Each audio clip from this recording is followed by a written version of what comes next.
So one of the things that we've learned recently is that housing instability is really bad, not only just for kids, but for their caregivers.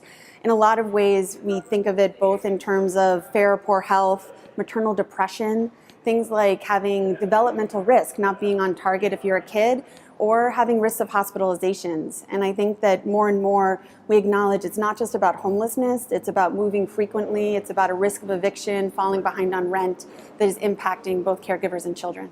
So we know here in Boston that housing costs a lot, and we know that families more and more are having to choose between rent and eating, or heating their home in the winter and eating. And those become really important because they play out on the bodies of our patients. I'm a pediatrician in the Grow Clinic. We regularly treat kids that are failure to thrive, that meet the World Health Organization definition of malnutrition, and they live in the city of Boston. And we think that is directly tied not just to food costs, but to housing costs. So my passion lies with my patients, right? I think that in many ways I reflect as a mother on my kids and the life that my kids have, and I just want my patients to have the same opportunities my kids do. What that means sometimes is that I may need to talk more like a banker. How do you invest in housing? How do you create more housing and things like that, as much as I'm providing great medical care? And so that those kind of social determinants often are more important than any medical care I give, and so I need to focus on ways in which to address those as well.